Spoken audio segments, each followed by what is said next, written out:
Hey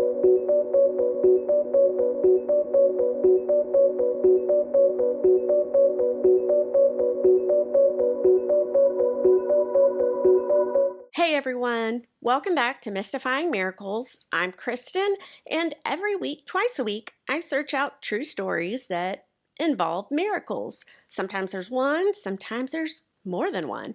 Sometimes there's mysterious things like angels and just really cool stories that end on a good note. If that sounds interesting to you, follow along and we'll get started. Susan Gunther. She lived next door to just a sweet, lovely couple. And a half of that couple, the husband's name was Scott. Now, Scott, he had been suffering for quite a while with brain cancer, unfortunately. And there came a time where his body stopped responding to treatment. So, Susan came up with an idea one day, I'm going to deliver meals and just all sorts of things on their doorstep, but I'm going to do it anonymously just to help them out. So over the next few months, she did exactly that. I mean, this woman, she made breads, jams, cookies, pies, all sorts of things. This woman could cook. She brought them to them. I got interrupted because I was like thinking, oh man, I wish Susan was my neighbor.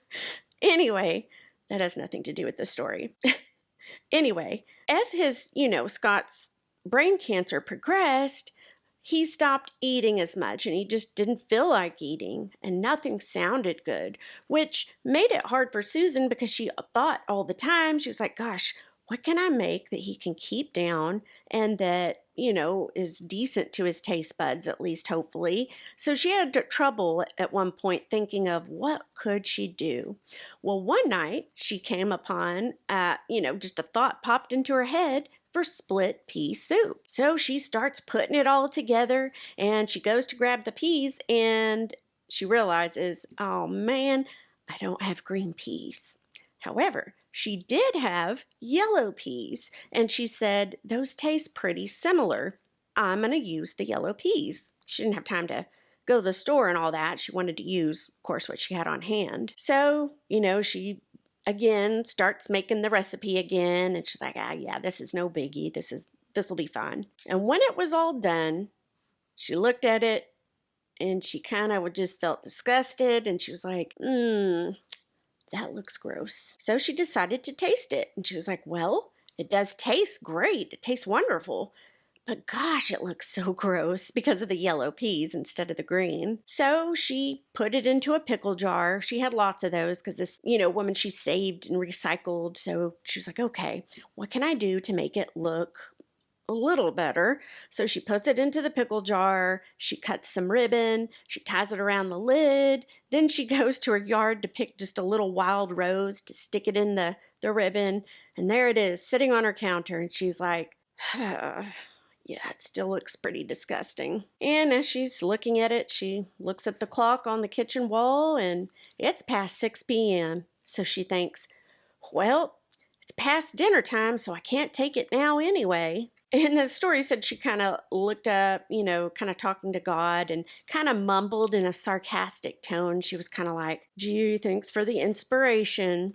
But, after she said that, she immediately felt bad and apologized. She was like, I shouldn't be that way. It just made her feel like, golly, I'm a bratty child of God right now saying those kind of things. So she decides to just shove that jar of split pea soup into the icebox. Yes, I did just say icebox. My dad says that all the time. I have relatives that still say icebox. I'm not sure why, but for those that don't know, the refrigerator, she stuck it there in the refrigerator. And the next day, Susan got up and she said, man, there was just a strong urge from God telling Susan, you need to take that soup and go give it to Scott. And so she takes it out of the fridge. She's still looking at it like, oh my gosh, this is so embarrassing. But she's going to obey and do it. So she takes the jar, she walks it over, and her plan is to set it down quick and get the heck out of Dodge. But that is not what happened. As she's setting it on the porch in the front on the step, the front door to Scott's house opens and a family friend is leaving the house. They had come to visit. Well, of course, through the screen door, Scott's wife sees Susan and she's like, oh, thank you, thank you. Bring it in here and set it on the counter. So at this point, Susan's thinking, oh my gosh, she's mortified. Her face is red. She's embarrassed. Well, she can't run now. So she brings it into the house and she looks at Scott's wife and she just notices just a range of emotion all over that poor woman's face. I mean, anger, sadness, frustration. And as Susan sat the soup on the counter, Scott's wife looks at it and she just had this look on her face like, what on earth is that? She didn't say that, but the look was there and Susan saw it. So Susan immediately, in her embarrassment, says, this is yellow split pea soup. She's like, I'm so sorry. It looks so gross. But I promise you, it tastes great. And so she carries on, because Susan's so embarrassed. So she says, I'm so sorry. But Scott's wife cuts her off and interrupts her. And she just begins to weep. She begins to cry like uncontrollably. And Susan's just kind of like, oh, gee, she's thinking, oh gosh, what did I do? But she kind of composes herself, his wife does. And she tells Susan, she asks her, how did you know? So that left Susan even more confused. She didn't understand why she was asking her that. So that's when Scott's wife began to tell Susan the story from that morning. So early that morning, when Scott and his wife arose, he was kind of in a chipper mood a little bit. And he told his wife, he said, you know what sounds really good right now? He's like, a bowl of split pea soup. Well, I mean, imagine his wife, she's been tending to him.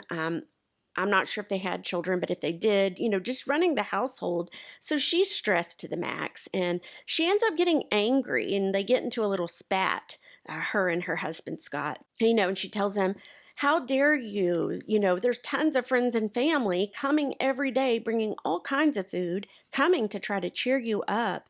And all you want is split pea soup? She's like, they don't have time to cater and make that. They brought all this other stuff.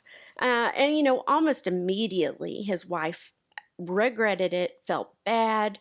She thought over, everything. And she was like, golly, my husband, it's rare for him to ask for anything specific. That's just not who he is. And the one time he does it, I get angry with him and that's just not right. And so, she looks over at Susan after, explaining the story from that morning, and she says, quote, God knew you were going to make it and bring it just when Scott wanted it. Man, that was perfect timing if you think about it, guys. And, Susan embarrassingly told her, yeah, I actually made it last night. I looked at it. I was so embarrassed about how it looked that I decided not to bring it over, and I just put it in the fridge instead. I'm so sorry. But it turned out that it was great because that morning was when Scott woke up that morning wanting the pea soup. And of course, all that and that little story made Susan now start crying, and she was sorry for not, for being embarrassed by something as silly as that, really. And a few weeks after that, Susan ends up attending Scott's memorial service. And before it began, Scott's wife saw her across the room and she grabbed a couple of guys and they came towards Susan. And his wife introduced Susan to the pastor of their church and Scott's father. And immediately, they hug her and Susan's like, oh my. and Scott's dad looks at Susan and he says, it was kind of like, the split pea soup lady. And so they smiled and hugged, and the men thanked Susan. Thank you so much for your generous and kind heart and just bringing over things when they were needed. And, when they weren't needed, you brought a lot. Thank you. And then in closing, it said, since that time, Susan, she just learned, hey, I can't question God, or I shouldn't, question God, especially when he's giving specific instructions. And she said, even if things are unimportant, they seem mundane or inadequate, or you just feel silly, do it anyway. And then this is a great quote too from the story. Susan says, we shouldn't deny someone a blessing because we feel our gift is unworthy. That is so true, guys. And I know I think I've said something similar before in past stories. You just don't know when you feel that nudge or you need to say something or just do something. It's best just to do it no matter what, because that could very well be a blessing to somebody, just like Scott. That was very kind and a loving thing to do in his last days. And, also when giving with a cheerful heart, God makes all of our offerings pleasing and acceptable, no matter if we personally think it's silly. So I really enjoyed this story. I love the simple things too. Like I always say, it doesn't have to be like some huge miracle. These little ones mean so much that, blessings to other folks. So I just really love these kind. They're probably one of my favorite type to read. Let me know what you guys think. Did you like it? Do you agree that, hey, we need to just do when God's nudging so that we don't hold back any blessings for other people? Let me know in the comments. And if you like these stories, be sure to like and subscribe. And other than that, guys, I just appreciate you watching. I'm very thankful for that. And I love doing this. I hope to continue to do it and continue to grow. I will see you guys for the next one. Thank you.